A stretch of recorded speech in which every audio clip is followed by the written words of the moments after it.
Nice win, let's review it together. Opening with the queen's pawn controls the center and usually leads to a more positional development of the pieces. e6 prepares for a quick d5 pawn push and allows the dark squared bishop to develop. c4 gains space on the queen side in the center and prepares to develop the knight to c3. e6 supports the d5 pawn and allows the dark squared bishop to develop.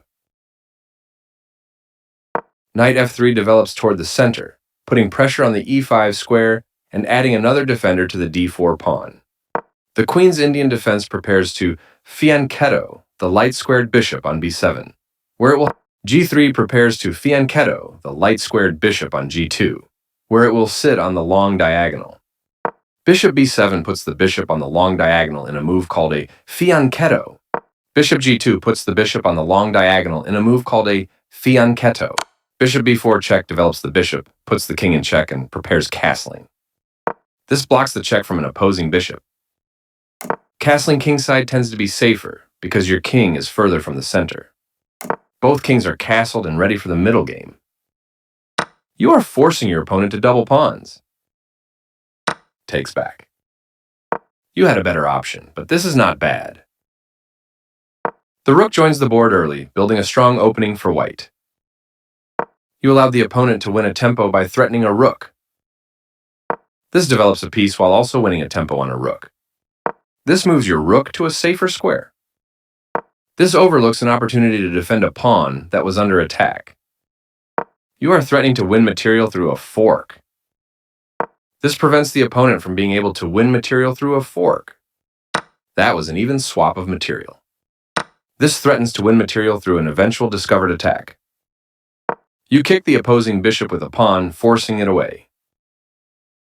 This moves the bishop to safety, developing the knight and increasing influence in the center. That's fine.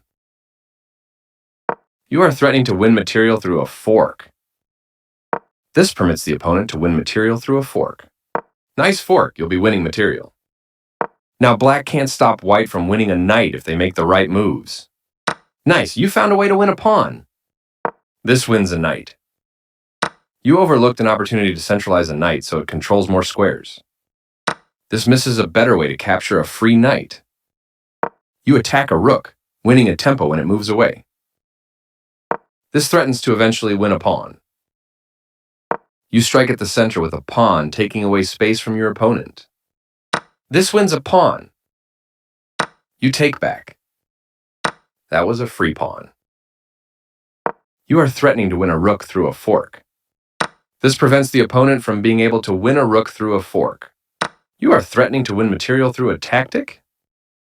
This stops the opponent from being able to win material through a tactic. You create space for the king to move in case it is attacked. This is the way to win a pawn. Recapturing. That pawn was free for the taking. Your passed pawn can soon become dangerous for white. A solid choice. You offered your opponent the chance to trade off equal material.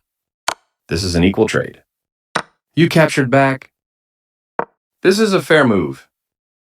This move doesn't hurt you much, but it doesn't help either. This stops the opponent from being able to eventually win a bishop.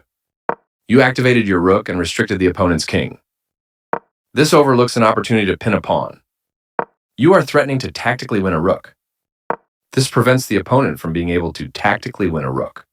You allowed the opponent to eventually win a pawn.